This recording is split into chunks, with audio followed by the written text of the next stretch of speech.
l'idée profonde en arrière de Mycotrof, c'est de vraiment travailler avec les écosystèmes locaux pour être capable de produire des aliments sains, vraiment bons pour la santé, dans une optique qui est vraiment respectueuse de l'environnement.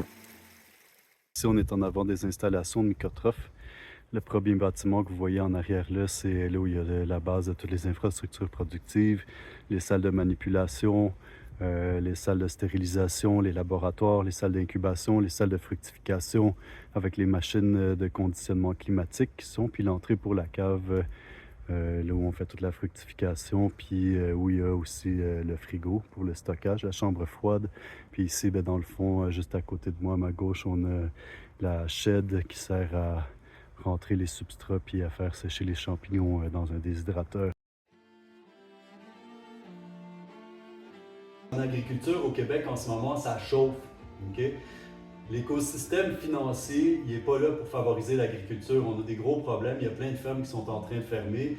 Les pressions économiques à cause des hausses de coûts depuis les années de la COVID sont vraiment fortes. En plus, il y a eu un désengagement parce que les gens sont dans des conditions un peu plus précaires. Fait qu'il y a moins de gens qui achètent au niveau de la production locale. Tout ça fait qu'on se retrouve dans des conditions économiques qui sont vraiment difficiles en agriculture. En agriculture, en ce moment, il y a 3 goulots d'étranglement qui sont vraiment importants. Le premier, c'est le poids de la dette. La dette est tellement importante en agriculture que, dans le fond, ça fait qu'une très grosse partie du fonds de roulement des agriculteurs partent à repayer la dette. Ça, qu'est-ce que ça fait? C'est que ça crée des problèmes au niveau de la production. Souvent, les gens vont se retrouver à travailler des heures de fou de 70-80 heures par semaine pour être en mesure de répondre à la dette. Le deuxième goulot d'étranglement, en fait, ça se trouve à être le surtravail.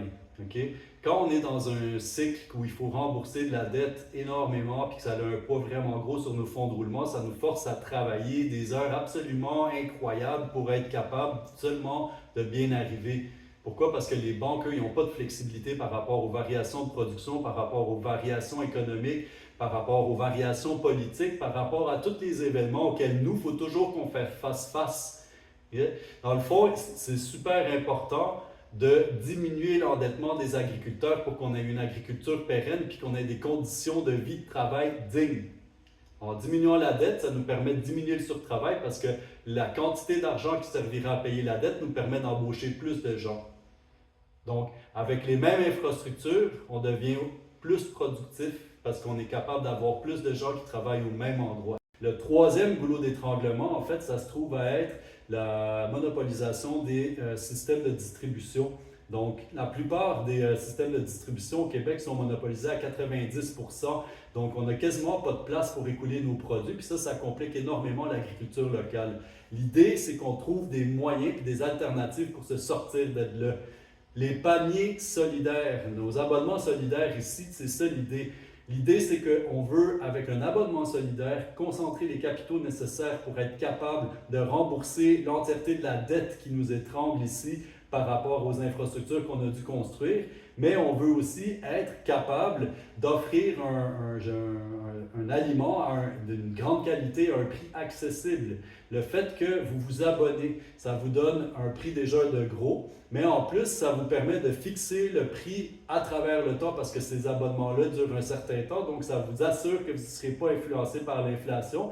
Puis nous, ça nous permet de concentrer les capitaux pour rembourser d'une shot la dette, puis avoir une effusion financière finalement, parce que nos fonds s'en vont à payer la dette. Ça, qu'est-ce que ça permet? Ça nous permet d'embaucher plus de monde avec les mêmes infrastructures, donc d'être plus efficace. Ça nous permet de faire des améliorations productives parce que le fonds de roulement reste au complet sur la ferme. Ça nous permet de nous sortir du spectre de la dette, ce qui est un avantage énorme et qui permet justement de favoriser l'agriculture énormément. Pourquoi? Parce qu'à chaque fois qu'il y a des variations économiques, les banques, qu'est-ce qu'ils font? Eux autres, c'est augmenter les prêts. Puis si on est, les taux d'intérêt, excusez-moi, puis si on n'augmente pas les taux, si on n'est pas capable de produire en conséquence, puis qu'on n'est pas capable de faire nos paiements, bien là, on se fait saisir nos fermes.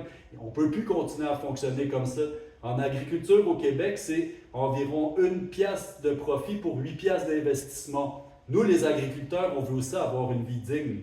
Avec des systèmes solidaires, comme les paniers que je propose, ça nous permet justement d'avoir une vie digne parce que ça nous permet aussi d'éliminer le problème du surtravail puisque la dette n'est plus là. Donc, pour toutes ces raisons-là, ben, je serais vraiment heureux de continuer à produire dans une optique d'abondance écologique qu'on est capable de créer très efficacement au Québec dans toutes les fermes. Puis que, dans le fond, ça peut être fait dans des conditions dignes au niveau du travail.